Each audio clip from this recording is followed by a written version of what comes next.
This is the CEO Barbecue. My name is Antonio, and today I'm going back to Kazakhstan again to talk to Alex Walker, the CEO of East Star Resources. Before we get into it, though, I would like to warn you that we have not received monetary compensation for the production of this video from the company that's being interviewed. Please understand that this channel is a business that sells content producing services to companies, which means you cannot rely on this video for research, and you should treat this as an advertisement instead. Research is conducted by reading the company's official filings, which you can find on setterplus.ca. Please only watch this if you know what you're doing. This interview is intended only for experienced junior mining speculators because mineral exploration, development, and mining is a very tough business where failure is the norm. This is going to be a conversation that is general and impersonal in nature, containing forward-looking statements. I am not a licensed financial advisor, so before continuing on, please talk to an investment advisor with a good long-term track record because your capital is at risk, and I am neither a licensed financial advisor nor do I have a good long-term track record. If you're not 100% sure you understand 100% of the disclaimers I just showed you and told you about, please go to the last section of this video and do not consume this content unless you fully understand and agree with everything said therein. That all said, East Star is listed as EST on the London Stock Exchange, where over the last 3 months, an average of about 1.8 million shares have traded daily. The stock's 52-week high is 4.2 pence, and its 52-week low is 0.81 pence, with a market cap of 5.5 million British pounds, which is just over 10 million Canadian dollars, and just under 400 million shares outstanding. Today, this is a 1.4 pence stock with a 50 and a 200-day moving averages at respectively 1.12 and 1.33 pence. I see 57.7 million options and warrants combined that are still outstanding. Together, that results in, to be specific, 454 million fully diluted shares, meaning an increase of about 15% in shares outstanding can be expected if all diluted securities get exercised, which would then result in about a 12.5% ownership dilution if, and that's always a big if, but if all dilutive securities actually get exercised. Board and management here are listed as owning about 15.5% of the company. Majority of that is Alex himself, while institutional shareholders own just over 22%. Moving on, I'll be looking at the financial statement, the latest of which shows us the numbers as of December 31st, 2024. And the current asset side of the balance sheet at the time held just about £788,000 in current assets, of which 678,000 was in cash and cash equivalents, with the rest being prepayments and tax receivables. The liability side had in total about £116,000 on it, mostly in the form of account payables with no long-term debt. Moving on, I'll be looking at the P&L for the 12 months that ended on December 31st. Naturally, this being an exploration company, there is no revenue, but there are expenses. More specifically, for the fiscal 2024, East Star recorded just under £1.5 million in total operational expenses, although 47,000 of it was not an actual cash cost, but rather a share-based payment. And then 62,000 is an impairment, which means that the actual out-of-pocket G&A for the year was recorded as £1.4 million, or an average of just over £115,000 per month. Now, it is Note 4 that provides the breakdown of that total administrative spend. And that is important here because I can see that the largest chunk of that cost, almost 60% of it, was a foreign exchange expense, which that's not an actual G&A expense. So if you'd ignore that just for a second here, it means that the actual administrative spend was just about £600,000, or an average of £50,000 per month. Now, from that 600,000, the largest part was about what I would call paying people, which combines professional fees, director fees, consultants, salaries, and wages, which again, combined represented about 75% of the overall G&A expense. I don't have the specifics about marketing expenses on here, as they are likely to be part of some of the consulting or professional fees on here, or maybe the other administrative expenses, but hopefully Alex can tell me more about how they think about marketing towards the latter part of the conversation. The additions to the exploration assets can be found on page 50 and in their latest annual financial statement under Note 10, which tells me the total amount was £578,000, which is almost as much as the administrative cost, again, minus the foreign exchange difference. plus well, this would put their exploration to administration ratio at about 1 to 1, but that might change soon based on what I expect to see happening, what has been happening over the current fiscal year as well. So hopefully that is also something Alex and I can cover later on in our conversation. And also to note, some of the director and management compensation is also included in this geological spend, given that they also, the management here, Alex himself, they also work on the rocks, again, to be discussed later on. And as always, I would encourage you to go to their website and download their financial statement yourself and look at it, because I can and will make mistakes in my reading of the numbers. So it is important for you to double check those. And also, very briefly, eStar is an exploration company, again, that's solely focused on Kazakhstan right now. They got listed in 2022, and they currently hold 8 licenses covering about 1,100 square kilometers across 3 different regions of the country. And they're primarily after gold and copper. But given the size and location of the lands, there seems to be potential for other metals as well. First off, there's the Verkhuba part of the story. That's where it's a VMS, so naturally they would also have other metals in there. So copper, zinc. It's the flagship property. It's flagship because it's the most advanced one, and it's got a JORC inferred resource on it from last year, which showed just over 20 million tons of 1.16. So that's 1.16% copper, 1.54% zinc, and 0.27% lead. But eStar believes there's more potential here, so that's something I'll be asking about as well later on in the conversation. There's copper porphyry potential in the Iagos and Snowy targets as well.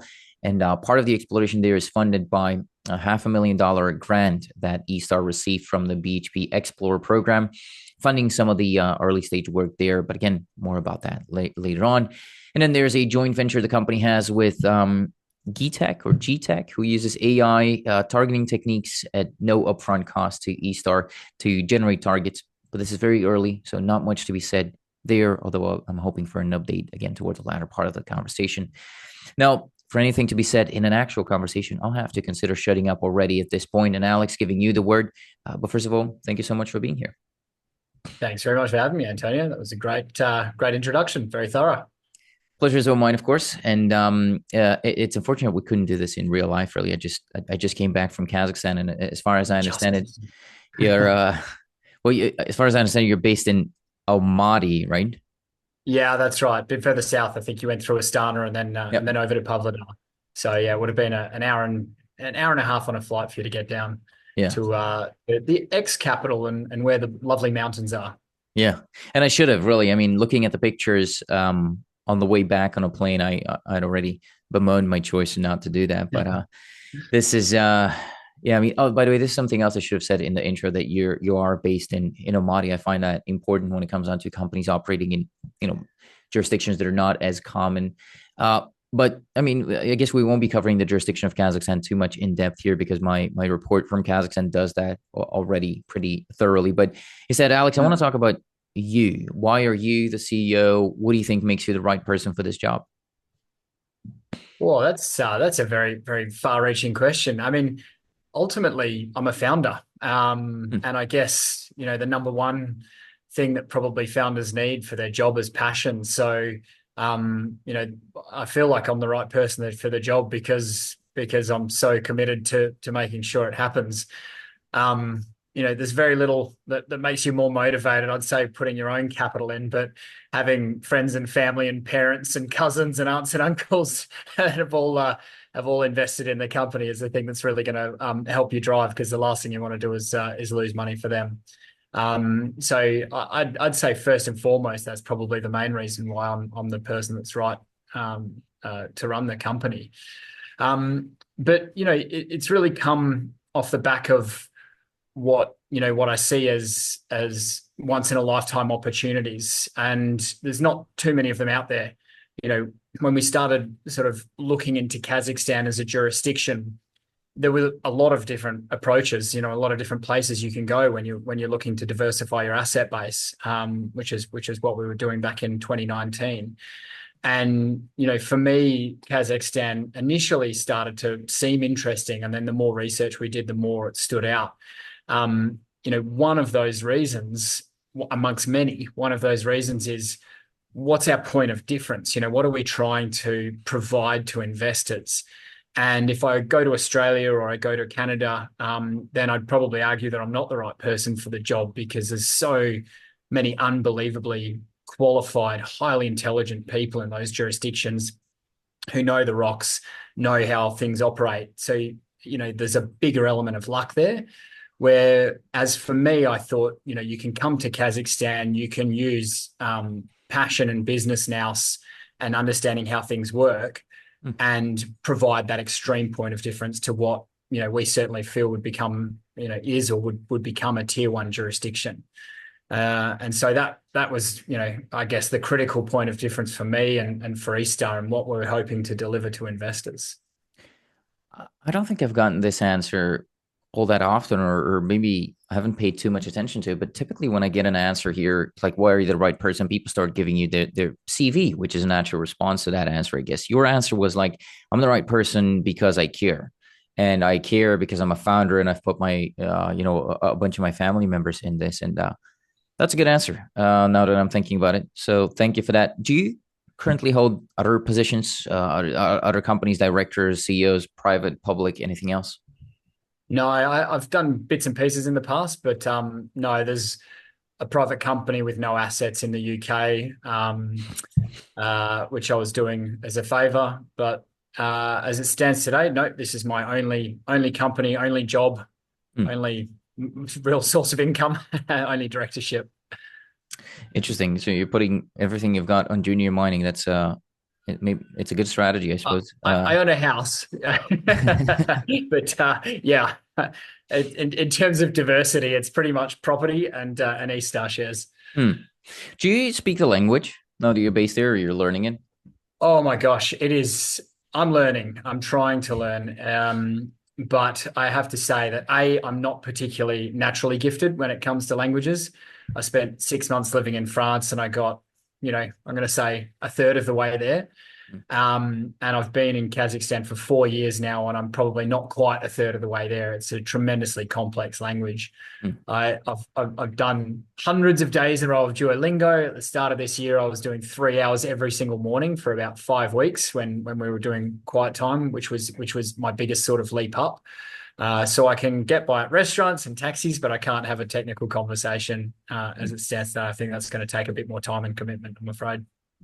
What about your technical team in this case? Who's on there? Do they speak the language? Are they based there? Have they worked in and been successful in similar geologies before?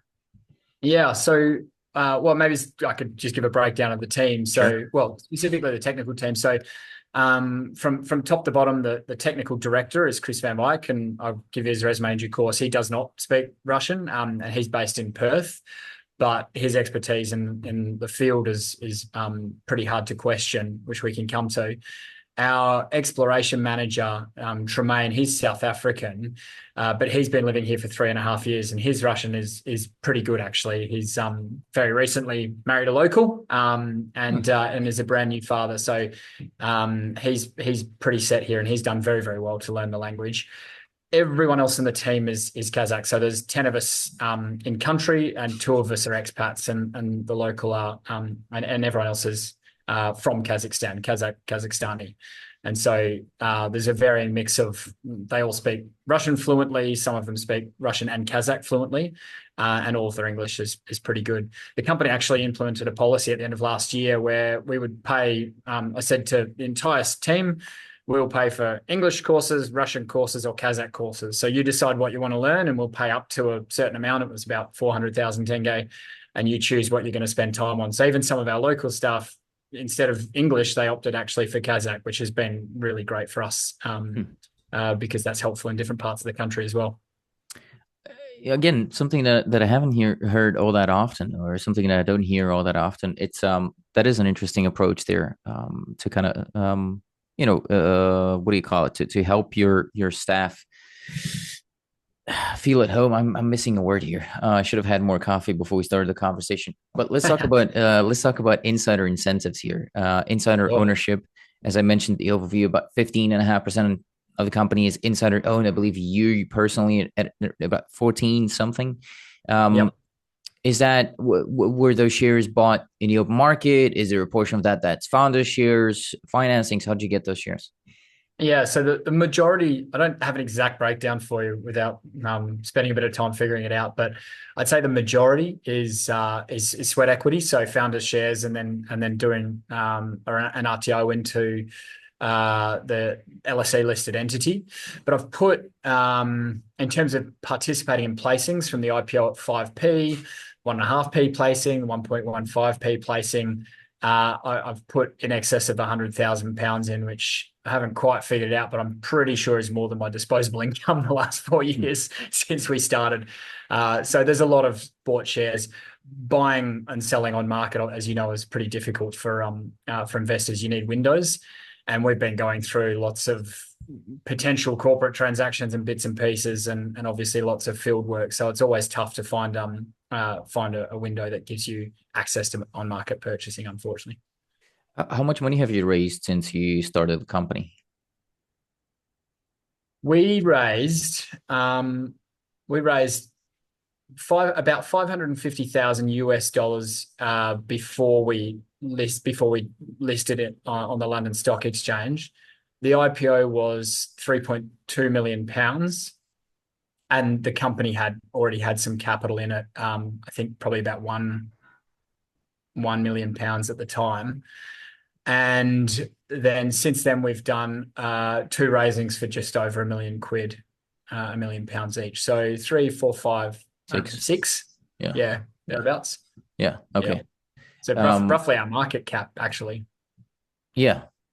No, I'm just thinking about about the amount of capital you something that I check for or find important is how much of the capital have you provided versus how much of the company you own. So you about 100 grand to six, that's 1.7%, six periodic. Yeah, so 1.7%. So you provided 1.7% of capital on about 15% of the company.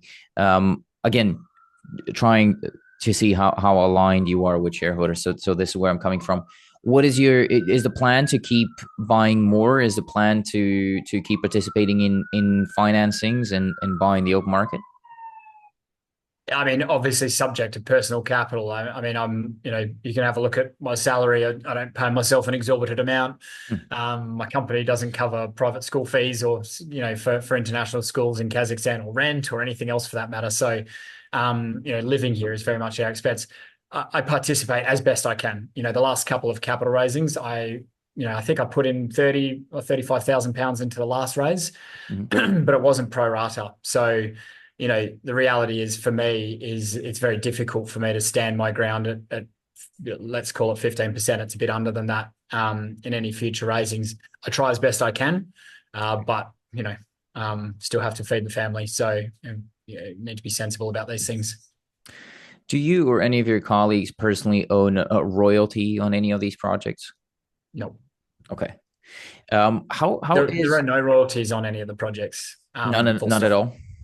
None at all. Okay. That's something we'll talk about maybe, or we'll get to later on as well, but we were going to get to it, but it's good to know it now. Um, what about you mentioned executive compensation here. How is that determined? How is that structured? I mean, are they KPIs? Are they tied to share price performance, discovery, other successes? How do you determine that? Yeah, well, there's obviously a base salary aspect to the role, which Yep. is all public. We've got a KPI scheme which has a bunch of different aspects to it, which should be the allocation of bonuses ultimately, which is what that comes down to. And that's related to everything from share price performance against peers to project related work.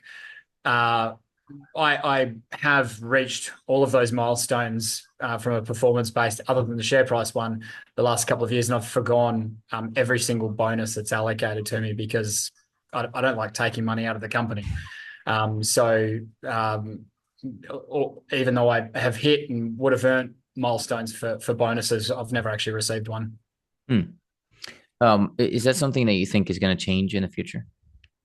I'd love it to change, mate. I'd love it to change. Yeah, look, I mean, I'm a major shareholder, right? The biggest thing, I don't care about getting a £20,000 bonus at the end of the year, as much as that would be pretty significant for me. What I care about is the share price going up. and not diluting myself, because I want us to be 100 million, a 500 million, $1 billion company. And I want to do that while I still own, a decent percentage. So, I've got one major objective. That's it, to have that result. Everything else is ultimately, the strings which the remuneration committee, the chairman and so on, can pull if required, to help sort of provide incentives to me as needed. It'd be great to pay myself some more at some point in time, but the reality is that rule number one is money goes into the ground as much as possible, and the share price performance. So that's the focus. Do you guys have change of control fees or anything that compensates you better if there's a sale of any of the assets? Oh, that's a good question. I'd need to check. I'm certain there would be change of control for the options that I have. There would have to be, because I hope I'd be sensible enough to have put that in at the time that I was signing it. So the options I got on IPO, the first third vested, they're all 5p strike price. We're 1.4p today, by the way. So the first 1/3 vested, and then there's 2/3 that vest when we hit 7.5p VWAP and a 10p VWAP. So we've got to go up 7x, 8x to get all of those, which wouldn't be a bad result for a change of control if it does happen over that price. But once again, I'm not even here for 5x, mate. So we're here for more than that. Again, an answer that I actually do like. What I'm looking for here, change of control fees, is that sometimes you'd have multi-million-dollar compensation packages for just a sale, irrespective of the share price or irrespective of the price of the sale. So it incentivizes, a sale at whatever price a buyer would pay. So that's what I'm checking for here. Happy that it's not in. I'm an investor too. Nothing irritates me more than golden parachutes for junior companies. It's absolute, swear words. So you won't see that from me. Yeah. Well, again, happy that it's that way. And this about covers my initial smell test before we can get into the actual barbecue. I do want to talk a little bit about the history of the company itself, which doesn't seem to have been around for that long. And Kazakhstan has not been accessible for that long either, really, mostly after they changed their mining code to resemble that of Western Australia in 2018. So how did the package that you hold now come to be? How did you get your hands on 1,100 square kilometers? Walk me through the history here. Sure. Well, it's been pretty iterative, and we've had assets come and go. It started. So originally, I was helping run an ASX company that had a vanadium asset in Sweden, which was having some permitting issues. Let's say it was just a little bit difficult to get all of the permits to drill and so on, as you can expect, just in a lot of European jurisdictions. And so we thought we needed to start diversifying pretty quickly, and just allowing, despite the fact that the asset looked fantastic, we still needed to provide something to shareholders. So, I mentioned at the start what we were looking for in terms of jurisdictions, a point of difference for ourselves, bottom up and top down approach. There was one peer called Ferroalloy Resources, which was listed in the UK and had also sediment hosted vanadium assets, and in Kazakhstan. So that was the bottom up. We were looking for a trend, a continuation of the trend where the structures folded enough to get thicknesses. But more importantly than that, we wanted a jurisdiction which was on an upward trajectory in terms of the quality of its investment thesis. So you could, it's a rising tide scenario. You make the most amount of money in commodities which are going up in price, and you make the most amount of opportunity in jurisdictions which are getting better rather than getting worse. And so we really wanted to make the best of those two worlds. And so, Kazakhstan just stood out. It was Kazakhstan and Eastern Europe, and we had contacts in Talkan Samarut, which was the sovereign wealth fund. It's the mining arm of the sovereign wealth fund. And so we originally came over. They met us at the airport and sort of drove us to where we wanted to go, and we explored those trends. We found it. We found the area, but we didn't quite find the thicknesses that we were looking for. And so that concept, fell away.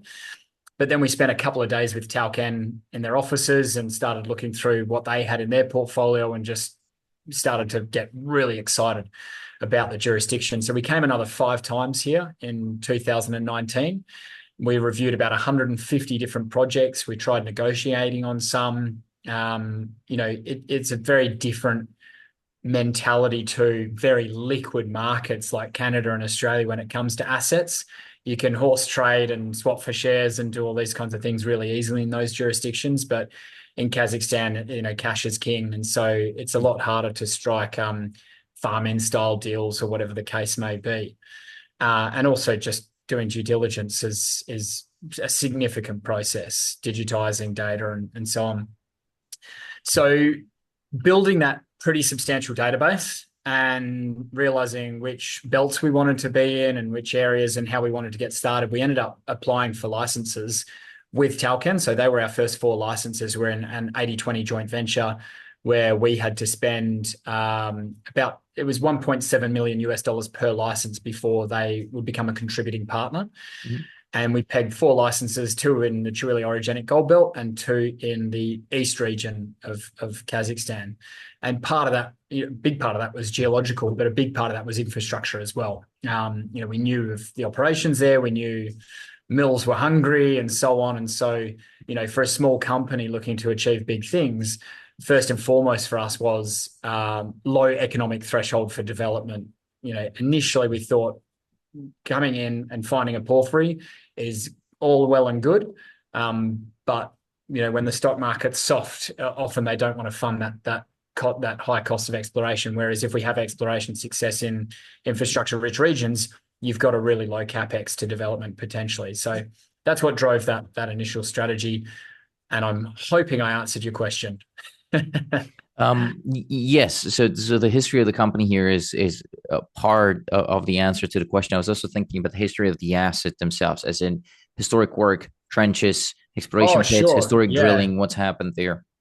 Well, let's do that just from the context of the ones we've got today, rather than the history of things that we picked up, did work on, and then dropped. Right. So first and foremost, I guess, is Verkhuba. So initially, we went and collected. Kazakhstan's got a huge geological database.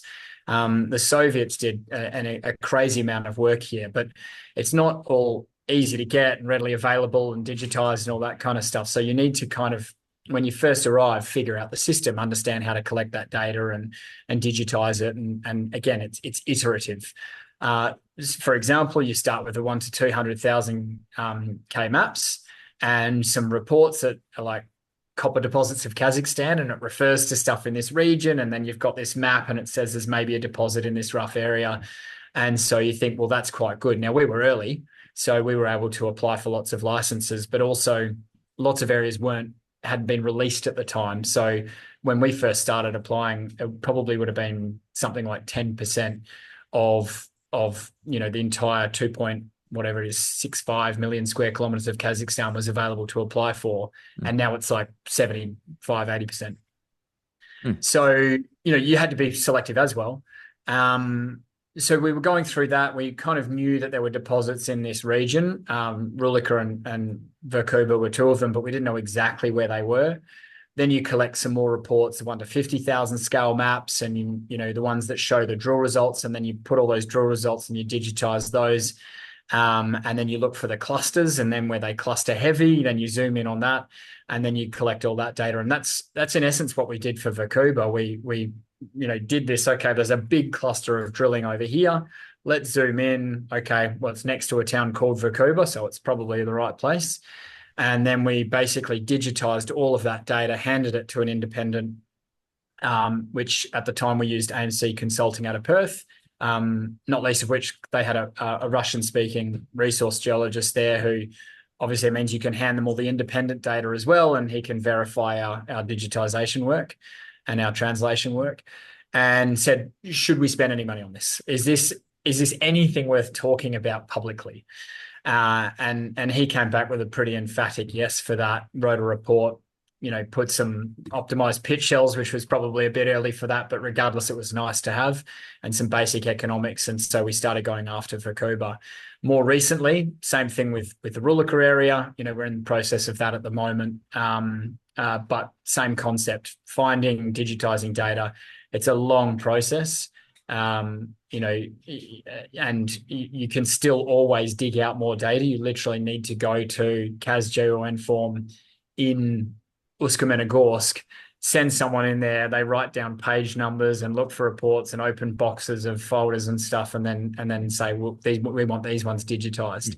And then over the course of a couple of weeks, they scan them and digitize them, and they scan them so we have a report on a disk, and then we digitize them, so we can put, do leapfrog modeling and all that kind of thing. So, so the ones that are data rich, like the East region, that's the process we've undergone. What it means is that when you get to an exploration, when you're drilling a hole, you've got a lot more confidence, right? Because it's a data rich area. So if you're doing your job properly, you're not really drilling a hole, which is the most expensive part of exploration, until you're very, very confident on that target, or as confident as you possibly can be. In other areas of both Kazakhstan and with our other targets, like our snowy epithermal gold target, it's not so data rich. There's a few maps which show some geochemical anomalies and things like that, but you don't really have much else to go on. And so that's more grassroots, belt breakdown, structural work, and then what do you need to do yourself to de-risk those targets? So snowy, you don't have any historical drilling or anything on it? Any what, sorry? Historical drilling where the Soviets drilled anything, or No, KGK or anything else? nothing, absolutely nothing over the Snowy target. The only thing Snowy has is two gold mines on either end, only one of which we've got any data on. How come? I mean, if it's as prospective as you believe it's in, you could only see it in kind of desktop work before you picked it up. How come nobody picked it up before you? So, the big pitch really for Kazakhstan is a couple of fold. Soviets did a great job exploring, to be very clear about that. But it pretty much stopped in the 90s. There were big sort of investment in the 50s, in the 70s, and the 90s. So just about everything we see is reports of drilling from those three, brackets. But what we have today that we didn't have back then is a couple of things. One is different geological models, which is probably the biggest, most important one. The geological models of porphyry systems and epithermal gold systems, particularly high sulfidation epithermal, didn't really exist until the 80s and 90s. Someone will come in and say, yes, the porphyry systems did exist, and that's absolutely true, but the geochemical mapping of those anomalies with the likes of the Scott Halleys of the world, those models didn't really exist. So the zonation of porphyry exploration is a far more recent state of affairs. And then your ability to actually do those models. So ICPMS is also a fairly new consideration. So what we've seen in the historical drill data, for example, is they would take the core, fine grain crush, and then zap it, using XRF. Now that's pretty accurate for copper, lead, and zinc. Sometimes higher, sometimes lower. Not accurate at all for precious metals. And so they obviously had fire assays, but low detection limit assays is a really good way to use pathfinders along with these new geochemical zonation models for things like porphyry deposits. So I'd say they're the two, really important things to say this is why Kazakhstan is an opportunity. We look at other just misclassification. In some areas there was just the exploration was at 1 to 200,000 scale. You can't possibly have walked the ground and see an A vein or a B vein at surface at that scale. And so when you can use satellites now for looking at your alteration patterns and say, right, we want to go there because we can see pyrophyllite and alunite and dicite and these high temperature alterations at surface, you can go straight there. So A, it's a time saver, and B, you can start looking at the scale of 1 to 5,000 without having to explore 1 to 20,000.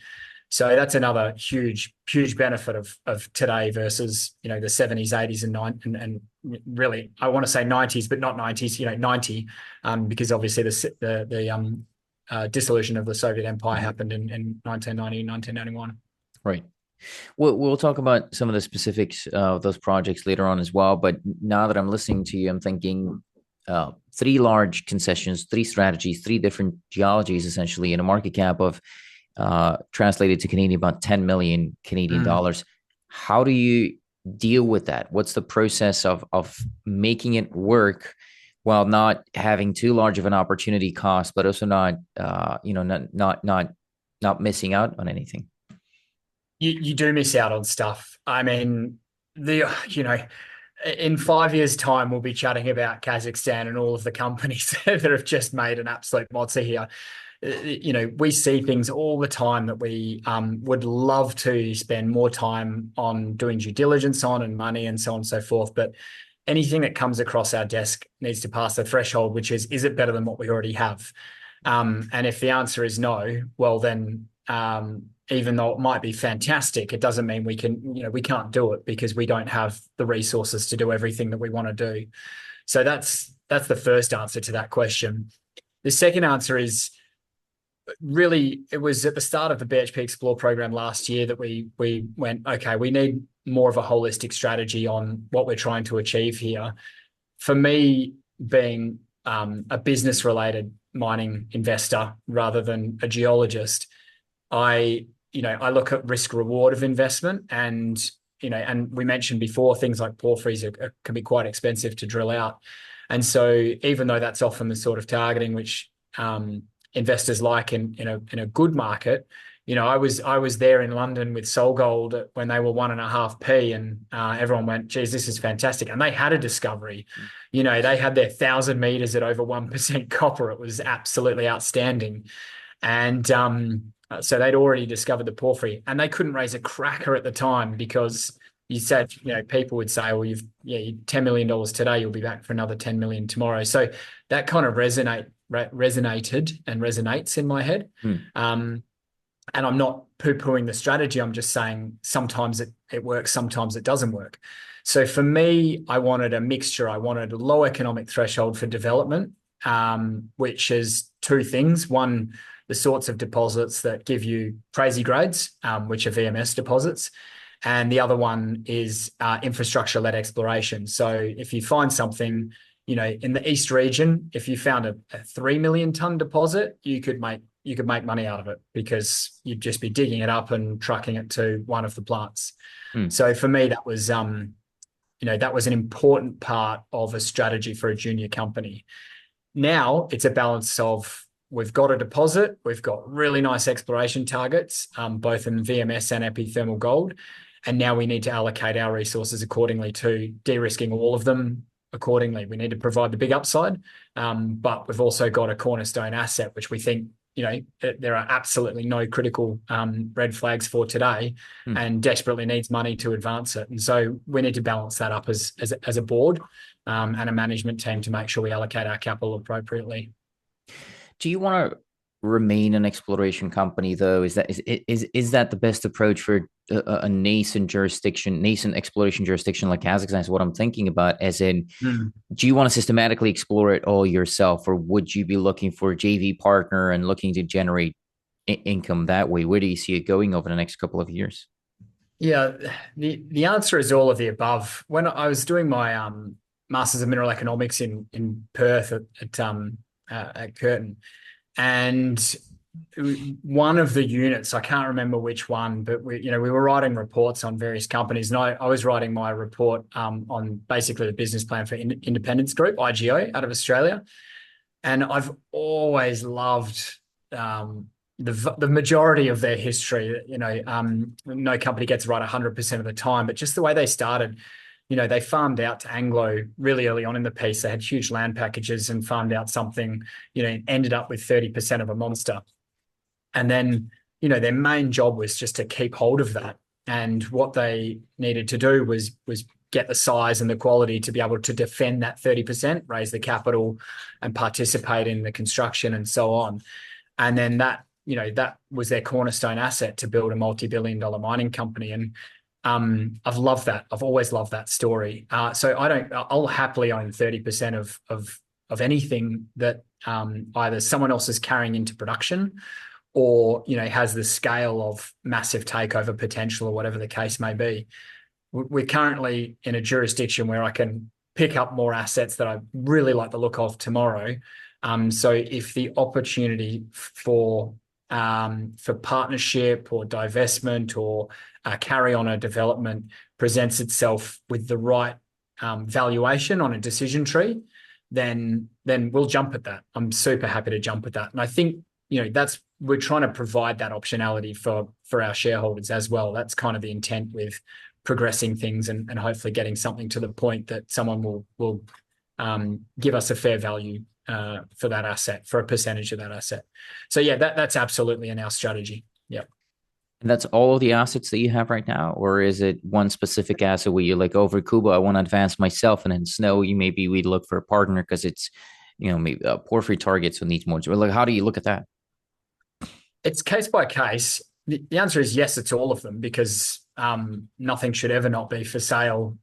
For ultimately our job is to provide shareholder returns along with ensuring good stakeholder management. So for everyone, but so nothing's ever off the table.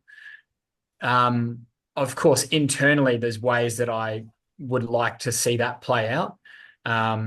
Ways that if I say publicly, then might limit my negotiating angle on the other side of the fence. So I might keep that one a little bit to myself. But yeah, everything's always is ultimately always on the table, and we'll try and lean into things and de-risk things as we see appropriate. But everything's a risk reward. Do we drill Snowy ourselves? Because if you hit Barrick's discovery hole, I can't remember which asset, I want to say herein, it was 101 meters at 9.5 grams per ton. I'm not pretending that that's what we're going to hit, but if you do hit that, you'd love to do that with a 100% ownership. But rarely does that happen on the first drill hole, and usually with exploration, things are very often a technical success, if you know what I mean. Well, we're at the edge of the system, and we just need to drill a few more holes, and we just need this. The stock market's not always super forgiving for technical successes, and so you're on the back foot raising capital to drill those extra holes, and maybe that's the point that you need to farm out. So you need to weigh all those things up. I'll give you a really good example. So last year, 2022, rare earths was really hot in Australia, and one of the co-founders of Discovery Ventures, the original company with me, is a chap called Rainer Elmies, who he's building a rare earths mine in Namibia with JOGMEC. So he's a global, one of the top tiny percent of people in terms of rare earth knowledge globally. And so we'd been presented with an opportunity. It looked and smelt like an ionic clay, and Rainer said, "Yep, look, there's nothing about this that doesn't pass the sniff test." We did a deal which was no cash out, no nothing. So let's just, we did the deal. On the ASX, I think our share price would have gone up about 5 times because they were all going berserk over ionic clays at the time, but we didn't get much love in the UK. So we did the deal, our share price didn't go up. Then we drilled, and we got what was pretty fantastic drill results for ionic clay deposits across all 30 drill holes. From surface, it was exactly what we expected, and our share price didn't go up. And then we did metallurgical test work, and we lost about $3 million in valuation off the back of that. We'd spent $100,000 on that entire due diligence process to lose $3 million in value. So I think about strategy a lot. I think about timing of when you're supposed to farm out assets a lot, and I don't think that was a wrong thing to do. Our job is to try and provide outsized returns with high risk, high reward. I don't think we deserve that sell-off, obviously, from spending $100,000. It seems very asymmetric. But, regardless, it's constantly on my mind is the time and appropriateness to look at vending deals, farm in, farm outs, and so on. What about the exchange in that case? I mean, you're mentioning the London Stock Exchange and saying that maybe it didn't appreciate that strategy or that work that you'd done there. Is the LSE the right spot for you? I mean, why not think of going to Australia or think of going to the TSXV? It's a good question. Look, we do think about it, and we're constantly assessing opportunities, but they need to be done in the right way as well. You speak to a lot of junior companies, so I think you guys and most of your investors understand the game. I'm trying to protect shareholders as best I can. And so dilution needs to be appropriate dilution. And also, I don't want to raise, $1 million and spend half of it on lawyers and things like that in Australia. It needs to be a less meaningful percentage of our capital position to get from A to B. So when the right opportunity presents itself, I'm super happy to jump at that. And you can tell by my accent, I'm obviously from Australia. I'm perpetually looking at it. Arguably, I could spend more time on that, which hopefully we'll be doing in the foreseeable future as well. But always looking at that Right. as a possibility. So the time is not now, but it might come. So it is, you are The time potentially might be now if the right deal, okay. if the right deal presents itself. You're not paying some exorbitant EV for a shell or something like that, or it's again, it's about critical size. You don't take from the UK and give to Australia. The UK have been, well, we've obviously got some big investors out of Australia as well, but the UK stock exchanges has provided us our capital to date. So I'd like to give UK investors the best opportunity to see those returns. And we'll see how that plays out. So it might be soon, but it's got to be the right deal structure for shareholders.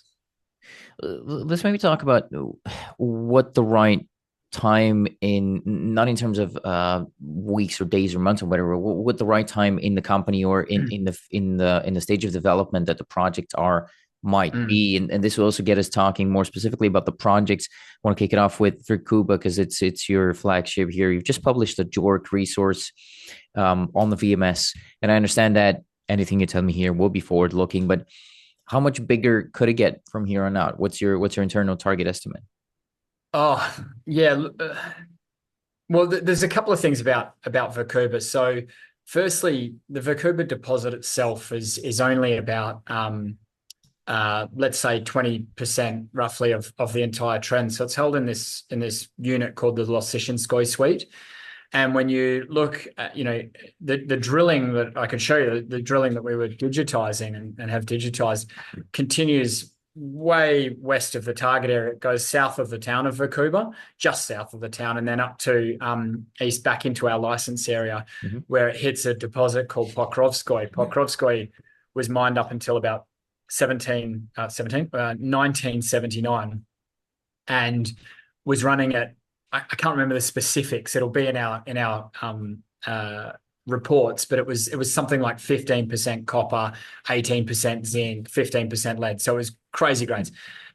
We don't think Pokrovskoye was the source. Verkhuba is distal, so it's not the feeder zone. It's not a traditional VMS deposit. It's distal.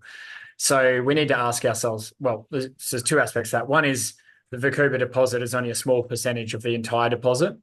It's the one that's closest to surface, and in the historical work, it was the highest grade portion. And so if we can make that work there's the potential to extend it, but we're not worrying about that too much today. It's, let's get this 20 million tons sorted first. So, the whole area is a multiple of that in Russian reserves. Then it's, can we find a feeder zone? And the answer to that is, I don't know yet. We're doing the work to find out. We're speaking to global experts on VMS deposits who consult to us regularly, geochemical experts looking at copper zinc ratios and ratios of all the other elements that sort of help point you towards the heat source, when your copper falls out first. And so, technically speaking, if you're a higher copper to zinc ratio, you'll be closer to the source, and along with a bunch of other ratios. So there's things like that we're looking into. So that's they're the big win, the really big wins, things that might be significant for Verkhuba. The smaller win stuff is actually just that our resource model is based on data that is just too sparse. It's 200 meter spacing, and there's drill holes in there which limit the resource because we didn't have the data for it. So there was a drill hole and we didn't have any assays, and so that was recorded as 0. So if you can say, well, that shouldn't be 0, we know. I mean, first of all, the recovery of a lot of those drill holes was less than 50%. In some of the cases, it was 17%. So that should not be a good reason to include that as a resource as a restricting factor in your resource model. And then the other one is having drill holes that were 200 meters apart, and so you can only extend the lenses so far. But our lithological model makes it all look like it should connect. So, so what we feel is with infill drilling, that'll actually potentially present an increased resource as well. At the end of last year, we drilled one of the gaps and we hit 5.1 meters at 1.43% copper, which doesn't sound like a game-changing result in itself, but it is when it's in an open pit. You know, if it's in an open pit and you're taking 200 meters and it was waste and now it's ore, that is game-changing for your strip ratio and your potential economics. So if we can do that a bit more, which I think we can, then, you know, on that alone, Verkhuba will continue to get better. If we can find a massive sulfide source, then it's on. We'll talk about some of the specifics and some of the technical aspects of Verkhuba as well. But did you have a comparable anywhere else in the world? Like what does Verkhuba ideally look like? Yeah, no. we started a while ago saying yes because it was easy. You know, we'd done work on the belt and it was Kyoko and style VMS deposits of which there are many papers. There's not a hell of a lot of papers on turbidite flows and distal VMS deposits. So I'm gonna I don't know if it's called plead the fifth on this one, and I need to defer to my exploration manager and technical director to answer that. But certainly for me, I haven't been looking at it as a comparative basis. Why I'm asking is because I'm thinking how much more exploration is it going to take? How much money would you have to put in Verkhuba before it's at a at a stage where a deal becomes quite likely, or at a stage where you're happy with the development? That's what I'm thinking about. It's a good question because I've had people question, what are the drill meters and having to replace historical drilling and so on. And we can't answer that exactly because it kind of depends on the geostatistics. If we get really good replication of historical drill results, then we have to replicate less historical drilling. So I can't give you an exact number for that. What I will say is what the fantastic thing about exploring with historical drilling is you've got less dud holes. And so, if you know where to go after the deposit and you know where to stop. And so if you're saying, well, it might cost us 10,000 meters or 15,000 meters to convert the whole lot to measured and do a full definitive feasibility study, that might be true. But it's not 30,000, which you would otherwise need to do if you're trying to figure out what the limits of the deposit are. Mm-hmm. So you're going to have a very cheap conversion program compared to a new deposit in on anyone's metrics. And we can pick and choose which ore bodies we target. Like, for example, let's just go after the open pit first. Let's see if we can build a 5 to 10 year mine life in the open pit. And if the economics of that look good, then great. We can start looking at either expanding the open pit or an underground or whatever the case may be. But, you know where to focus your results. You can get really good economic bang for your buck in that regard. So, how much money do you have left right now? If I told you that, Antonio, I would be it would be, what's the term? Inside information. So we're going to have to stick to the publicly reported numbers, which you said at the start, 680,000 at the end of a year. Well, I'm thinking about how much work you can do with that. When do you go back to the market in terms of, again, stage of the project, but also seasonality? I mean, the summer is going to roll on here pretty quickly. Not typically not the best time to raise capital. So how much more work can you do from here on out without having to raise capital? When do you go back to the market? So our plan is to drill 2 IP anomalies that we have on deposits, which we haven't spent much time talking about and might be a good lead into that. But we've basically got 2 IP anomalies that are next to, underneath, on top of deposits mines in the VMS district. And so our initial focus is to target those and then go back to Verkhuba and do an additional circa 1,100 meters of infill and some step out drilling to close some of those gaps. And also, touch wood, if we get an IP anomaly at Snowy, I'd quite like to be drilling that as well in June. So that, we'll find out that hopefully in the not too distant future if we've got drill targets there. We have enough money to do that program. And, then either our share price will be above 3p and it won't get exercised, or deals are presented, or ultimately we raise capital, or all of the above. If you hit Rulika, for example, the size and scale of that IP anomaly is so immense that you just keep the drill rigs going. That would be way too exciting to stop drilling if we hit all there. So, the likelihood is that I really hope we'll want to do a lot more work than that, and therefore we'll need more capital to do that. But you do think that you're going to have a more definitive target, drill target, before you actually have to go back to the market. Is that right?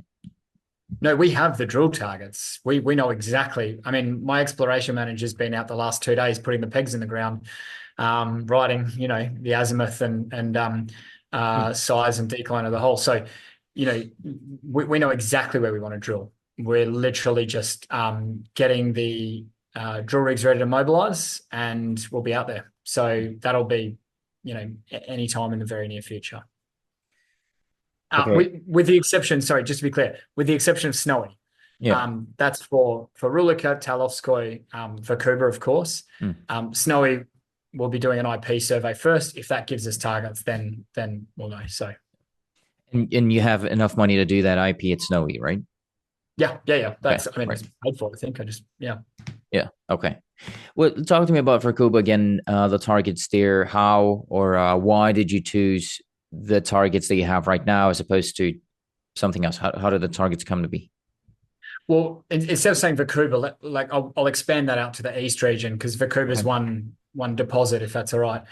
Sure. We started, the process started really high level. This is a belt that's 800 kilometers long. It goes through 4 different countries, and there's mines basically wherever it outcrops. They've been mining. The nearest one to us is called Nikolovskoy, and that was actually one of the first discovered mines in the region in 1749, according to the local museum in Shemonaika. And so it's obviously got a long mining history, but there's no mines basically where there's no outcrop, and so there's actually been very little in terms of exploration undercover, which makes sense. If you've got a mine that's 40 million tons running at 5% copper, you're not going to bother doing the harder exploration work. Why would you? And actually, I think that's probably why Verkhuba was left, because, it was only 1.2% copper, only 1.5% zinc at the time. Who cares when you've got these other ones there? So how do we come up with these targets? We've spent 3 years figuring this out. We've had 800 square Ks, over 800 square Ks. Initially, we did about 2/3 of that with heli-borne electromagnetic survey. We've done 3 years of geological traverses across our license areas, looking at the EM anomalies, doing mapping, in some instances doing little bits of IP here and there. We've been to 17 mines in the district, right across about 150 Ks worth of strike in Kazakhstan, 17 past producing mines and current producing mines. Taken ore samples, footwall, hanging wall samples to get lithogeochemical fingerprints to say, are we in the right rock package? Is this the same rock package that we have that they had at Artemyevsky, at Nikolovskoy, these, multi-billion-dollar assets? So that's what we've been doing for 3 years, to figure out where the drill hole needs to go. Lo and behold, you could have guessed it, but it's next to mines and deposits. But we've got our second and third generation sort of targets to get after as well in due course. But these are the ones that just stick out, like the proverbial, and so that's ultimately what we've decided to get after. So more specifically, Talovskoy was an old mine. It was a series of old mines, lots of shafts running at quite high grades, and now as a hill covered in scree, we have a smaller IP anomaly basically below that's undrilled. We've been digitizing all the cross sections and putting it in Leapfrog and comparing our our samples with regional samples and so on. So that's one target. Then the other target to the west of that is much, much bigger, completely undrilled, but same rock package. And we've got drilling and not too far away. So we've got a really good understanding of the lithology. So we think that's a really interesting target. And then we've got Rulika, and Rulika's just, we've got these fantastic grades at the Rulika deposit, 200 meters away from a giant IP anomaly that's 1.5 kilometers by 1 kilometer on a couple of different trends. Same rock package, altered to buggery at surface. So that's a really exciting sort of target for us. But it hasn't come quietly. It's come at a cost of looking at 800,000 square Ks to make sure these are the ones that we want to drill. Right. Here we are. Well, I asked you about Sorry, I targeting said 800,000, 800 square Ks, not 800,000 square Ks. 800, yeah, 800,000 square meters. That would be, I guess. That's close, isn't it? Well, why I ask you about targeting is because, as far as I understand it, VMSs are no, or it can be noisy when it comes down to geophysics. So then I Yeah. assume you have kind of a process, you have to layer it with geochem and other stuff, right? Yeah, I bang on. I Yeah. mean, the one big value proposition that we have is the historical drilling. So, we've got targets that haven't been drilled, but there's enough drilling in the vicinity to give us a really good understanding of the rock packages. And so, we can do that to build lithological models. Obviously, from our own EM survey, we also have quite close spaced mag, so we can look at the structures and how they might have manipulated that, compare those structures to the historical mapped structures as well. So, hugely beneficial, and, tens of millions of dollars of work to be repeated today that we have sitting in our database. We've digitized all the stuff that we need to progress and feel comfortable, and everything else we'll collect and digitize in time. So, it's such an insane value add having all of that information, which lets you do slightly less in terms of work prior to drill targeting, in terms of your own work. But we've still done EM surveys, geological traverses, soil sampling, regional comparisons, and obviously IP to give us the exact areas we want to drill. And now we've got these plus 45 millivolts per volt IP targets, which are really strong. They're not my words, really strong. That's our geophysicists out of Australia, consulting geophysicists, saying, Alex, these are sulfides. The big question is it pyrite or is it chalcopyrite and sphalerite and galena, like all the other stuff around it? Right. We'll be answering that next month, hopefully with a drill bit. How deep do you have to drill it to answer that question? So the two biggest targets, Rulika and Taloskoi, both start from about 100 meters, but we want to drill through them. So we're looking at 500-meter drill holes for that first one. The other thing is these things are often layered lenses. So Artem Yevsky has a series of layered lenses, and so that could well be what we're drilling through, which means we don't want to just hit the first one. We want to hit as many of them as possible. How much is a 500-meter hole going to cost you? We pay our contractors $87 a meter. You're pretty good at maths. Do you want to do that? Sure. 80. So it's not even 100. Is that assays and everything in though? No, that's just the drilling cost. So okay. Assays, look, I've got a pretty detailed spreadsheet for that. Assays ultimately depend on how much you're assaying. We tend to cap and collar mineralized zones. So, the mineralized zones will assay everything depending on the level of dissemination. And then we'll assay either side of that into what would otherwise be deemed a dead zone. You might be looking at 50 to 60%, I don't know, of the drill core that gets assayed. So maybe you can add 50% to 60% on top of that 87. But that's a thumb suck. I need to go back to my I've got a pretty detailed budget. I'm just not looking at it right now to give you more specifics. But it's a decent approximation. Yeah. Okay. So $90 is the drilling alone. 500. Yeah. Okay. So that's 45,000. That hole alone. How many holes do you want to do? Well, we start off with one, right? We've Okay. got three planned, but the first one will dictate the other two. So for Rulika. So at the moment we'll do one in Rulika and one in Telotskoy, and we'll look at the core. Hmm. The core will tell us if we want to keep rolling. That's for sure. The VMS that you're dealing with here, or the way you describe it, is well, you note that it's faulted, right? And that you have lenses essentially, and those different lenses they are dipping differently. So as much as 80 degrees at times, so just 30 to 40 degrees more often, is what I'm assuming from this here. But I'm wondering how coherent is the ore body there at Verkhuba this is, and are the new intercepts that you're hitting, are they going to be structurally continuous with the defined ore bodies, if that makes sense? That's the hope. I mean, Verkhuba, it sounds crazy, but Verkhuba, we still haven't drilled through the central part of the ore body. Our first drill intersections, and even last year was actually about access because it's got quite a high incline when you get to the top part of the ore body. So you need to spend a little bit more time and effort putting in paths and drill pads. So our first drill program where we hit, I'm going to refer to an old announcement now, but 15 meters at 1.56% copper equivalent, 11.8 meters at 1.41%, 10.3 meters at 1.77% equivalent.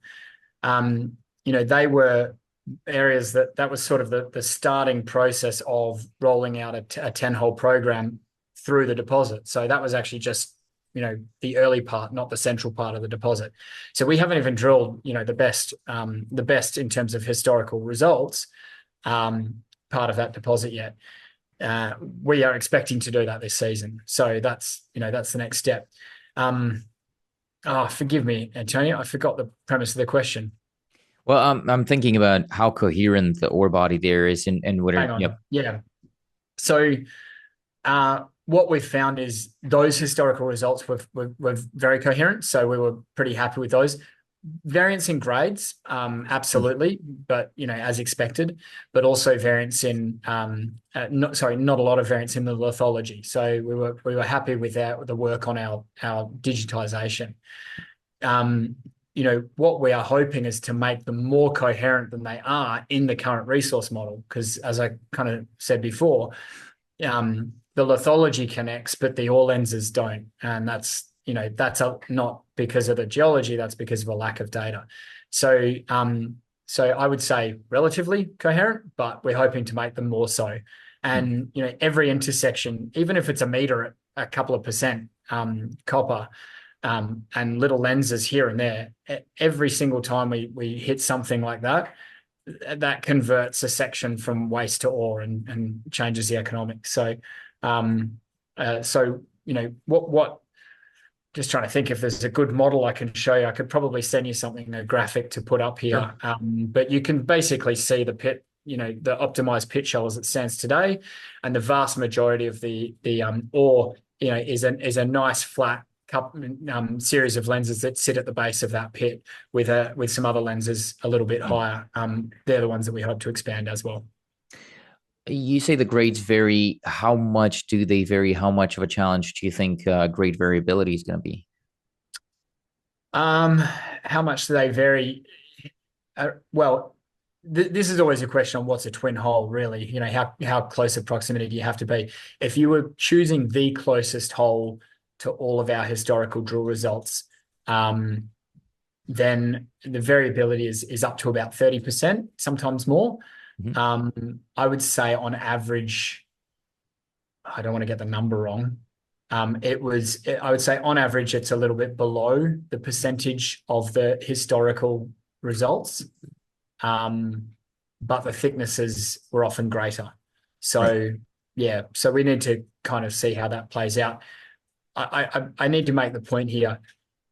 My team will tell me off and just say, Alex, we have nowhere near enough data to start using geostatistical comparisons. So they'd be very unhappy if I started alluding to that. Hmm. The reality is that we need to do more drilling. Right. Right. But you don't. I mean, it's not too much of a challenge where you have to drill twice as much as you'd expected or anything like that. I wouldn't have thought so. I mean, once again, coming back to the original point I was making, even if you just have to re-drill the whole deposit, at least you know pretty much where to drill and where not to drill. That's fair. So it's still going to cost you a lot less meters than if you're drilling out a new discovery, Mm. which is what we'll have to do in other places. In Teleskoi, we'll have to figure out the limits of of that ore body. If ore body is a presumption, is a forward-looking statement. Sure. If we hit ore and it's an ore body, then we'll have to drill to hit the limits of that. Right. With Verkhuba, you can save those meters. Does mineralization style vary as well between the lenses, as in massive versus disseminated sulfides? Yeah, we've got chunks of massive sulfides. They don't tend to be really thick. Usually, I think maybe up to about 30 centimeters, but not in the meters. So most of it's disseminated. It's quite hard to understand visually. Well, we had a bunch of visiting geologists on site when we were doing the original drill program, and actually this was one of the reasons why we pulled it up short. We'd go, okay, here we're expecting 10 or 15 meters at 1 to 2% copper based on the historicals. And everyone was looking at the core going, no, there's probably 0.3% copper in there. And we went, oh, Jesus, that's very concerning. And we were shooting it with the XRF regularly, and we were getting 1% copper, 2% copper, 3% copper. And the excuse was always, oh, you've just clipped the edge of some chalcopyrite on every single time you've done an XRF. But it was enough for me to set, we had some pretty seasoned experts there. It was enough for me to call that program shorter and say, right, until we get these assay results back, it's tools down. I don't want to spend money on something that isn't worth spending money on. Lo and behold, the assay results came back and we got 15 meters at 1.5% copper. So for Verkhuba, visually, it's much harder to make those predictions. And so, we ultimately need to wait till the assays come back. Have you assayed for deleterious elements as well, by the way, on Verkhuba? Yeah, we do 42 element ICP-MS. There's nothing in particular that's concerning for the deposit.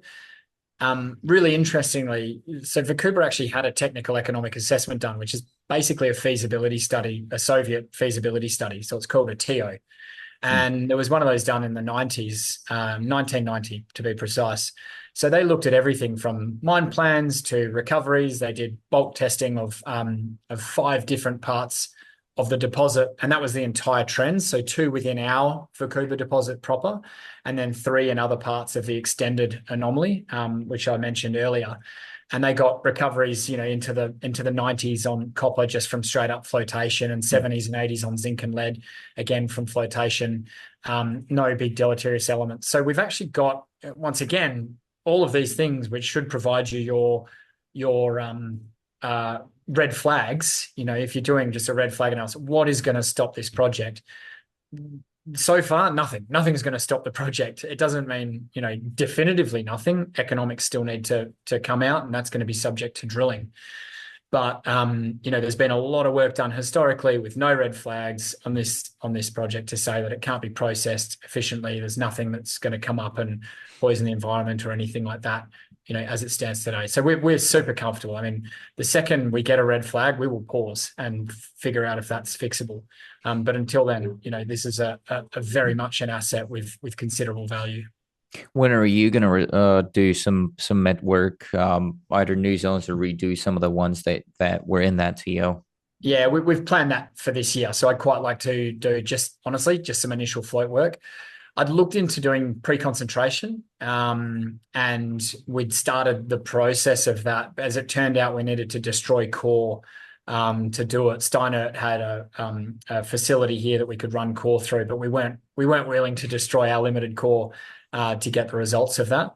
I know some groups have had fantastic results from ore sorting and inline pressure jigs, especially for fines. So ours is hosted in sediments. You can get really good recoveries from quite light processing equipment. And so I'm keen to find out about that. But really, we'll look at just traditional routes for now. So I'd like to do a bit of flotation test work this year to validate the historical work and honestly see if we can improve on it. Technology's gone up quite a lot in 35 years. So I'd hope that we can get better recoveries than they had back then. When do you want to have a new MRE out by? I'm hoping this year Hmm. for the MRE, and then hopefully that'll feed into a scoping study as well. Right, right. And I'm assuming you are going to have to raise capital though before you can actually put that out. Yeah, again, subject to the same, you know, what's the word I'm looking for? The same caveats as Sure. before. We've got options at 3P. There are people we're always discussing potential partnerships with. So all of those might limit our necessity, or at least the quantum of the capital we'll need to raise. But in all likelihood, yeah, we'd probably like to raise some more capital because we've got so much to do. Hmm. Having more capital gives you more flexibility to do that, even if you do have partnerships. The partnerships that you're touching upon here are interesting. So I do want to ask something about it here in a second. But just before we get into that, do you think cutoff grade is going to have to change for Verkhuba for the new MRE? I'd love to see the cutoff grade go down. We use 0.86% cutoff grade for our Yeah. resource model. I mean, find me another junior company for an open pit copper project that use 0.86%. Hmm. Everyone else is zero point 0.1, 0.2. So I'd love to see our cutoff grade change and go down. But in the meantime, we'll keep being conservative. I don't think it'll have to change, but I'd be stoked if it did. Hmm. What do you need for an open pit to work in that part of the world? Like, is it 0.3? Yeah, look, I mean, Kazakhstan is the cheapest place in the world to dig a hole. And there was one of these infographics out last year, which had the five lowest cost producing mines in the world. Admittedly, it was C1 only, so just putting all those caveats around that. But regardless, C1 cash cost is a pretty good indicator of your base case scenario when you're mining. And like of the top five, four of them were in Kazakhstan, and one or two of those, I think they just grouped the East region. So Artemyevsky and Ochishki and Oloskoy, which are the ones surrounding us, were in that bottom five. Hmm. Now they're underground mines, so that says a lot. Look, we haven't done any specific feasibility work, but we are very familiar with the mines in the region. We've got really good insight into their operating costs. And so we've got a good indicator of what it might be. For underground, it's going to be similar globally. I think you're looking in the 40s, $40 a ton to move ore. For open pit, it really depends on scale. If you've got massive scale, Boscher coal and Actigite, two giant porphyries are moving 0.3% copper. I think their mining costs are probably around the $1.50 a ton mark, maybe heading up towards $2 now, or maybe $1.80, but I'd say at the lower end of that. Hmm. For something that's a lot smaller, like Verkhuba, and assuming it would be a not owner-operated fleet, it might be, but for the purposes of this conversation, I'd say it'll be about $3 to somewhere between $3 and $4 a ton to move Right. dirt. Yeah. So, but your fuel costs are a third, your salaries are considerably lower, and you're across the border from China, which is now producing some of the world's best equipment, at a fraction of the cost. So, Hmm. it's huge potential for that. Hmm. For that.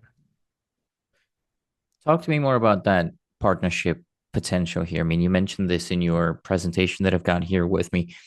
Multiple development options is what you call it. What does that mean? I mean, is it toll milling, some type of other partnership model? What was this referring to? Yeah, what we seek is optionality. What you need to be able to do, not need to, but when you're a small company, you either need to find something big, get the market cap equivalent to be able to raise the capital to build it all yourself. Or if you don't do that, if the markets doesn't provide that opportunity for you, then, what are your other options? We've got from Verkhuba, it's 52 kilometers, and from our other targets, Talovskoy and Nikolovskoy, it's 11 kilometers. We've got the Nikolovskoy processing plant, which is owned by Kaz Minerals. We don't have an agreement with them. I just want to be absolutely clear about that. But it's got 800,000 tons of spare capacity today, spare capacity. Hmm. And one of their mines, Ertishki, is probably going to shut in the next year or two as it stands. That's kind of the latest information. So that capacity should increase. On the other side, there's a plant that's been on care and maintenance for a bunch of years called Bulazovka, which is about 45, 50 kilometers also from Verkhuba. one that's a bit harder to try and get our heads around is 100 k's away, and that's Ridda Malyaski complex. So that's owned by Glencore. There's a smelter out there. There's concentrators. I'm not sure the size of the concentrators, but it'll be in the millions of tons. Ridda is going to shut pretty soon. It's been going for, I don't know, I want to say a couple of 100 years. It's been known about for a couple of 100 years. So, and that's going to shut in the next couple of years, from everything we understand. And so, there's a couple of points to be made here. One is millions of tons of processing capacity within 100 kilometers in an area where you're not paying truck drivers 200 grand a year, and your fuel costs are a third of what they would be in Australia. So there's a strong argument to be made that your distance from mine to mill is going to be considerably bigger. But another point to be made there is with these mines shutting, you're going to have tens of thousands of people potentially out of work. And so not only is it a skilled labour force, but it's a very strong economic argument to be made for commencing other mines and so on. So what we find is we've got huge political support for the work that we want to do there, because they're desperate to see new operations in planning for this potential job shortfall.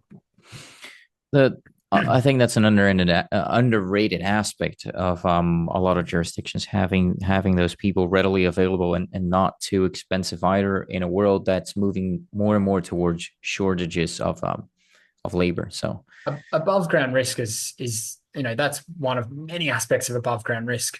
But when you're a junior company, geology's hard enough, right? Making discoveries and things like that. You can't afford to to sit on an asset for 10 years waiting for permitting. And so, that's just, it's all the more reason to be in Kazakhstan. And for us in particular, the East region have been one of the best municipalities in Kazakhstan for us in terms of executing permissions, paperwork, have been absolutely outstanding. Yeah. Well, I was there and saw it too, which was also, it's way different than what I had expected first. But again, that video is out there. I suppose people can go and watch that as well. Let's talk about Snowy, the porphyry target, as far as I understand it. Or how do you, because you mentioned, maybe walk me through it high level, because I understand you have pyrophilitic muscovite silica zonaceous, or gelic alteration essentially there, which that caught my interest. I suppose that caught your interest too. But why do you believe it's a porphyry target in the first place versus something like high sulfidation epithermal cap or something else? So we actually kind of do think it might be a high sulfidation epithermal, or at least an epithermal, albeit recent site visits have also found quite a lot of evidence of sulfides in volcanics. And so, and also veining consistent with porphyries. So let's see how the IP comes back. Look, the alteration signature resembled that of a high sulfidation epithermal system. So, and we've got a consultant in Perth who was very senior at Barrick and had really good insight into their deposits in Peru and in DR. So, really knows his stuff with regards to looking at alteration signatures of these deposit styles, and then also looking at geochemical footprints of them, and then, obviously ultimately how to explore for them. And so, that Peruvian model was just outstanding. Again, pretty new, not really sort of formulated properly until the 80s. And so the alteration signature, as you said, we've got the porphyry, which is your plus 300 degree sort of alteration, that has quite a nice coherent signature at surface. This is based on satellite imagery, and the satellite imagery these days is fantastic. The new satellites are doing 280 bands versus the old ones, Aster and so on, which had 14. So you can actually get a lot of insight into these, even before you hit the ground. And so, we had that zonation, which kind of looks like a Pierina or something in terms of scale and in terms of the differentiation of the micas. And so that looked great. And then it coincided with a really prominent gold and silver anomaly, as well as others, but principally gold and silver, if you're going to look for gold, use gold as a pathfinder, right? So that it worked out perfectly, almost perfectly. The alteration, the geochemical signature mapped really, really well. We didn't start looking at that, to be clear. There's a huge lithocap in the southwest corner of that license, which was the main reason we pegged the license area, but that came up barren. And so, we've since going through the process of dropping that ground and focusing on this particular target.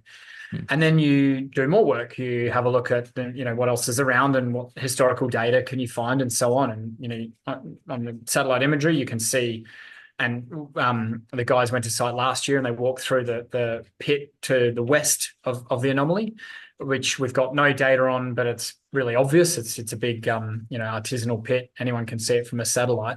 And we were able to look at the rocks of that and get a good understanding. And then it wasn't until earlier on this year, it must have been around March, that we managed to get data for the mine to the east of it, which is called Sulashoki. And that it's not such detail that we're able to do cross sections and resource model, but it's a report. I need to check when it was written.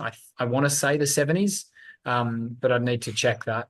And it's a report that says that they mined between 1968 and 1971, 71,000 tons at nearly 50 grams gold equivalent, about, 3/5 gold and 2/5 silver at over 2,000 grams silver. So we like it for an epithermal target, potentially a high sulfidation epithermal. We need to see how that plays out. And then looking at at the evidence of sulfides at surface in volcanics and so on, that's also kind of keeps it as a porphyry target as well. So we'll see. I'm almost certainly I've misrepresented some of that, and my technical director will give me a clip over the year. So forgive me. Do you know the vertical and the lateral extent of that alteration though? We don't know. No, I mean, it's 3.7 kilometers within our license area, border to border. Between we those don't know how far it goes beyond that either.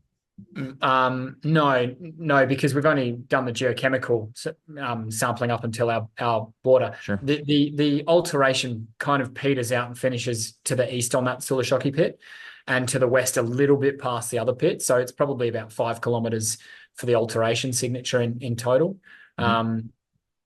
But yeah, the rest of it we can't. I mean, it's maybe a kilometer or a little bit more wide.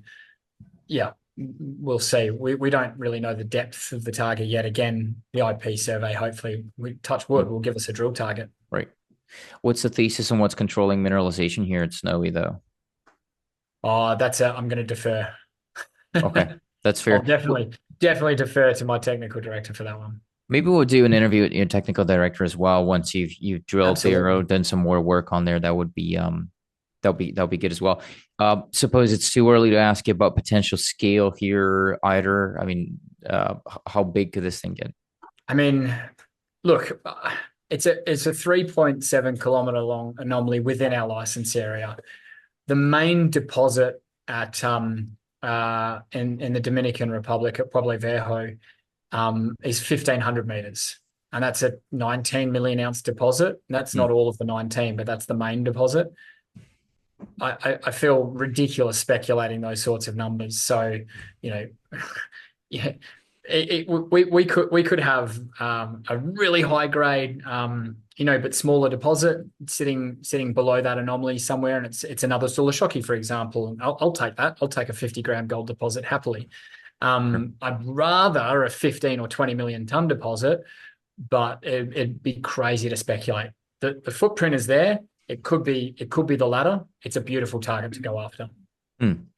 What you said that a lot of the times when it's that early stage, the first pass drill programs or the first pass work programs, they're really technical success. What would that look like for you? What would you consider success after this year's work on Snowy?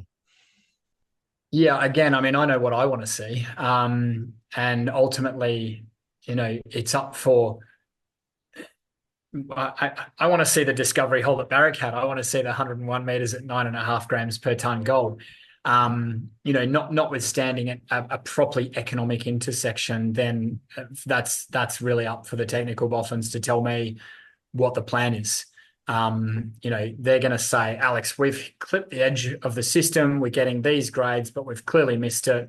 We need to run IP further to the east and follow it on. But, we've got oriented diamond core and it looks like we're there and we need to go after this ourselves. Or they'll say, oh, there's a bit of risk here. There's still a lot of potential. But, the odds are is we're going to need to drill another 20 holes to try and find the center of the system. Maybe we should partner on this.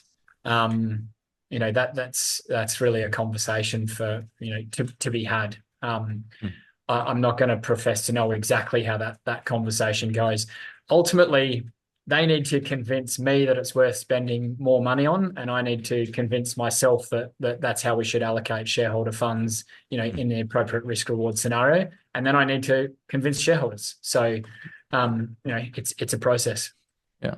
Is all that work permitted? I mean, you can just go and do all that work. You don't have to do any more paperwork, or what else is left to do? Yep, we're good to go. Okay. Permissions in place. Community. There's one target in at Talazovka that we need local government servitude from, but I mean we've done it dozens of times, so I'm not expecting that to take very long. What about the community, people and animals? Is there something you'd be disturbing, or someone else you need more permission from, or how does that work? So the rules in Kazakhstan are you get your exploration license. You need to do an environmental impact assessment. It's quite a high level one, just to be clear. And then you submit all of those to get your exploration permission. You get a grade of environmental permissions, and if it's grade 4, the lower level, then basically that's your permissions. And it's, to keep it simple, you're not a nature reserve. Don't drill within X meters of water reserves, rivers and so on. And you've got those permissions. If you have a lower grade environmental approval, if there's cause for concern, like you're in a nature reserve, you'll get a lower grade, and you need to go through public hearings to get those permissions. And obviously that takes a little bit longer. We haven't had any of those. All of ours are lowest grade at the moment. And then what you need is surface rights, what we call servitude or public easement. And to get that, you either can go to the local region. So that's it's called an akimat, basically a municipality, and there's same as anywhere else. You've got districts and towns and so on in the various grades. And the akim is the mayor. So you can either get that permission from the district or you get it from the local landholder. Most of our licenses are on government land, so the government just directly gives the permissions, which you don't have to. Typically, you don't pay for. If it's a private landholder, you need to. The law states that you need to compensate specifically for lost revenue.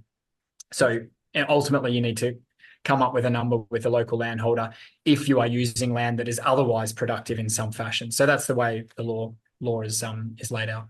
Right. That is not the case for you.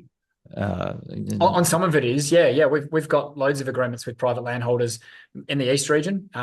We've signed, I don't know the number, 5 or 6 or 7. We've had big organizations which, produce half the chickens in Kazakhstan. Or it might not be half, it might be a third. Big corporations that have huge tracts of farmland. They run like the local hotel, if you want to call it that, in Verkhuba, where our guys have stayed. So we pay them for a room, and they've got a kitchen, and we pay money per person per day to use that. And then we've needed to pay to get access to an area to drill before. And we wanted to do that during cropping season. Now, they're a big corporation, so they even had bank debt, and it took a bit longer, but they went to all of the effort to get approval from the bank to allow us to go and drill that land and compensate them for lost income, of which I can't remember exactly what we paid, but it was less than $1,000. It was like $500 or $600. It's a lot of effort to go to for what is a zero-sum game for them ultimately. And that's what I'm talking about in terms of political will in this part of the world. We've talked Verkhuba and Snowy. We haven't talked about the G-Tech or G-Tech. I don't know how you pronounce, but the joint venture that you have there. What does that look like? What's exactly happening there? It's super early stage. So the work that they did was really good. First of all, it was desktop targeting using their proprietary database, which is global databases on mag and gravity data and all kinds of other things. We actually paid them to do work for us when we were in the BHP Explore program for Karaganda as well.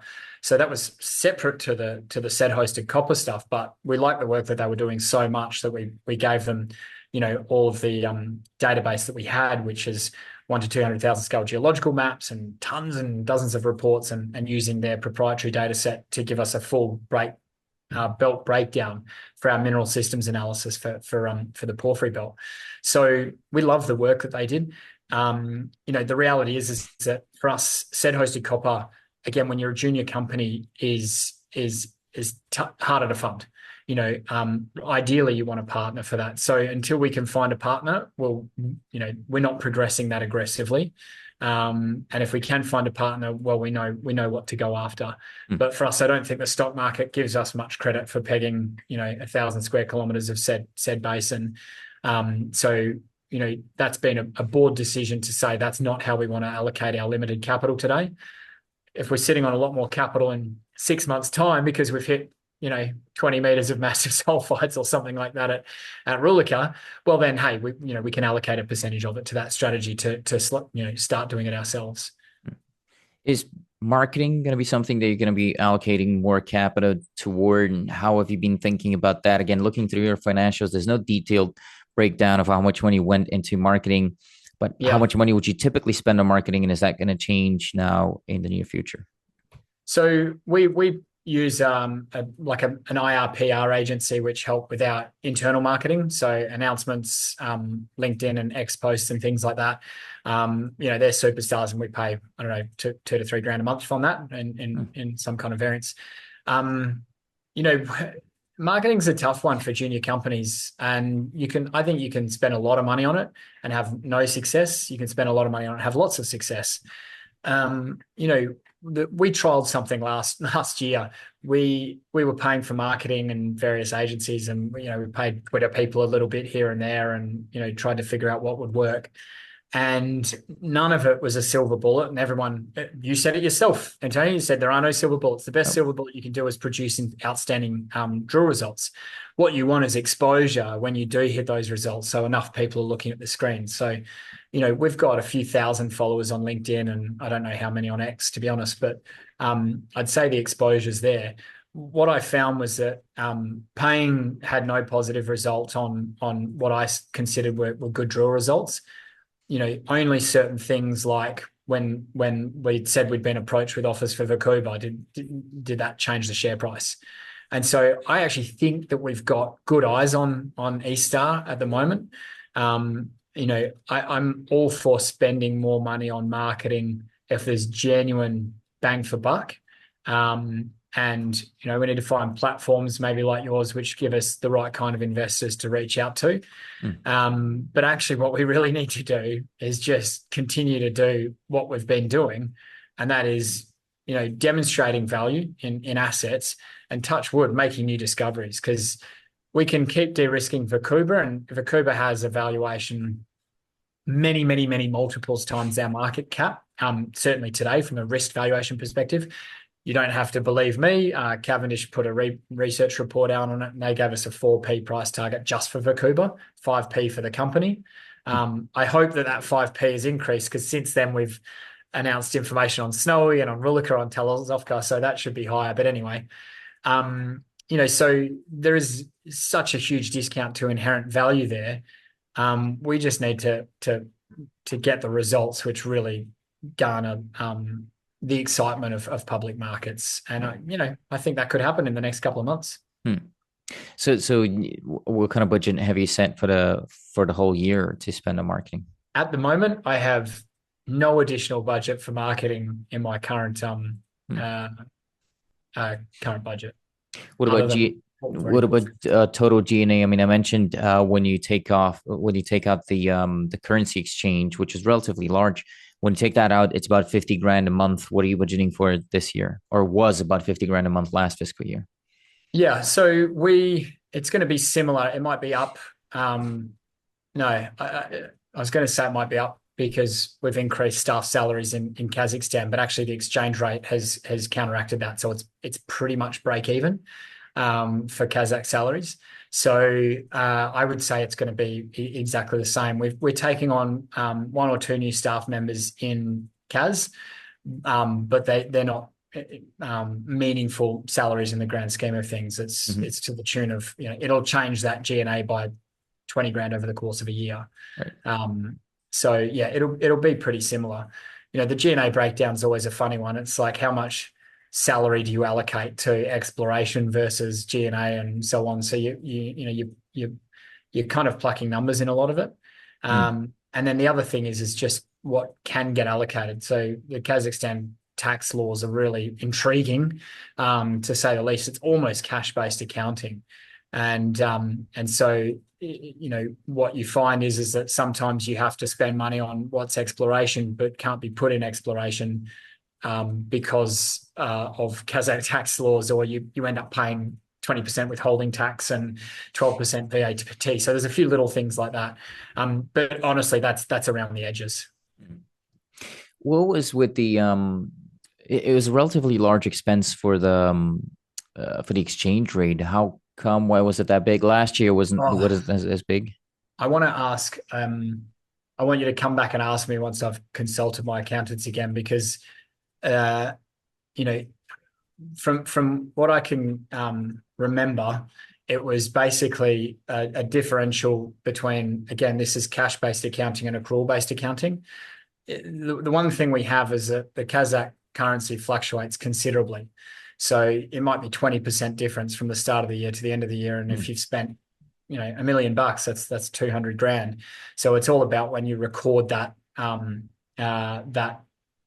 conversion, what price it was converted at the time of using it, and then what price you're using in your, in this instance, loss on your balance sheet. So that's pretty much it. I mean, when I first came to Kazakhstan, the tenge was around, I'm going to use US dollars because I Sure. principally try and use that for our internal budgeting. It was around 390 tenge to US dollar. It's 520 today. Now, yeah, that's 4 years nearly, but nonetheless, it's a pretty exceptional change. And so you can get pretty substantial variances, which aren't necessarily, real, if you understand what I mean. Sure. We keep most of our savings sit, even in Kazakhstan, our savings sit in US dollars and pounds. So we only convert to tenge when we need to. Right. Okay. That would have been my follow-up question as to when do you convert to tenge? But most of your expenses are in tenge, right? I don't know if I'd say most, but yeah, the majority of them. Okay. Mm. Yeah, well, that is most, isn't it? Most is the majority. I'm trying to think. I mean, my salary is US dollars. Chris's is Australian dollars, and everything else, yeah, is tenge. I'm gonna let you go here, Alex. I think I've been through most of it. What am I forgetting though? What did you come here hoping to talk about that I failed to bring up? Oh no, I think you've done a cracking job. I love banging on about Kazakhstan. You've obviously done a piece on that, which is great, and so hopefully your investors are already comfortable. But I love, I love talking about the opportunity in the jurisdiction, and promoting it, and just saying things like, if you're in a world where trade is being disrupted from the world's largest economy, well, you've got to think that the second and third biggest economies in China and Europe are going to start looking to do even more trade with each other. And it takes a third of the amount of time to transport goods from China to Europe through Kazakhstan than it does by sea. And so they're already investing billions in infrastructure here, and I can see that getting bigger and better. This is a truly fantastic jurisdiction that I will spend the next 2 hours talking to you about if you want to, and its history and the geopolitical position and so on. But I've heard before, oh, it's a stand, which is the most naive, ridiculous comment in around. It's like saying, oh, I don't invest in Africa because you're putting, like an Angola DRC or, Burundi or whatever in the same basket as Botswana and Namibia, which you just can't do. Mm. So, I really want to get that across to investors that Kazakhstan is a standout. They've done an absolutely fantastic job. It's strategically important, and I think it'll continue to be so. So there's going to be an influx. It's already happening. Hopefully we can have that conversation one day when I actually come down to Almaty, which Absolutely. We'll again, go for a hike. I feel like I've missed out on it. So yes, a hike would be very welcome right about now, actually. Yeah. Um, that's it, Alex. Let's catch up sometime soon, but really appreciate you stopping by today. Thank you so much for your time. Thank you for your time. On yeah. And as always, thanks to everyone for watching Resource Talks. I have a couple of more things to say, though. The fact that this company was interviewed here today does not mean that they're necessarily a good or a bad company. I'm not here to endorse nor attack anyone. I am simply here to ask some questions. If you find that I have failed in asking a question that you would have liked to hear an answer to, which will happen as I'm not an experienced interviewer, please let me know and I will try to correct that mistake in a future interview. As mentioned at the beginning, please understand that mineral exploration and development is an extremely risky business. Losing money is the norm and should be the expectation. This is a very complex sector, and the performance of individual companies typically depends on many different moving particles, including company-specific factors like geology, financing ability, and many others, really, as well as particles that are outside of the company's control, like geopolitics, macroeconomics, commodity prices, and many more, most of which are nearly impossible to fully understand. Moreover, these companies that typically get interviewed on Resource Talks are in the pre-revenue stage, which means they rely on the public markets for the financing of their operations, which could result in shareholder dilution.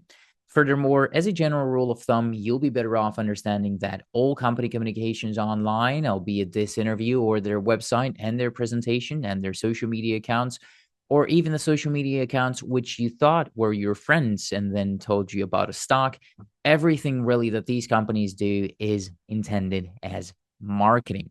And although I do not make buy or sell recommendations because there is a clear conflict of interest given the nature of my business, many out there do. And you should be aware of that inherent bias and you should be careful out there. That bias is not always going to be clearly disclosed with everyone out there. So it is safer for you anytime you're watching any type of company specific content to approach it with a dose of skepticism and assume that the party telling you about it is biased in at least some shape or form, because there will always be a bias. Again, albeit clear or not. So always ask yourself what the incentive of your counterparty is and never rely on them regardless of their incentives, but instead double check if what they're saying is true, again, by using setterplus.ca. The fact that I have no idea what I'm doing should already be clear to you at this point. I am not saying this to make jokes or laugh with myself. I just simply do not have a long enough track record of consistent investment profits. So I should, under no circumstances, be considered an authority on anything. Again, although this may sound amusing to you, believe me, it is not amusing and it is not intended as a joke. I'm simply pointing out a fact and warning you not to rely on anything I do or say. Unfortunately, at least to my understanding, nobody out there has any special abilities. The CEOs do not possess any superior knowledge, and they cannot know about what will go up, what will go down, or what will go in circles. Some people even believe that to be rule number one on Wall Street. Nobody really knows. None of us know whether any of the company's activities will result in a success, again, given that we're talking about high-risk activities where most of the times it ends in failure. Also, unfortunately, try as I may, I won't always catch all red flags or all challenges with the companies. So even if I did ask a few tough questions in here, don't rely on this being all of the tough questions. Again, these are complicated startups with many moving parts, and I am conflicted given the nature of this business. Therefore, I cannot guarantee the quality of anything presented in this video, and you cannot hold me responsible for any losses or damages stemming from the way you decide to use this interview. Viewers, listeners, and readers acknowledge and agree that the information presented herein did not constitute a solicitation or an offer to buy or sell any security or investment or to participate in any trading strategy.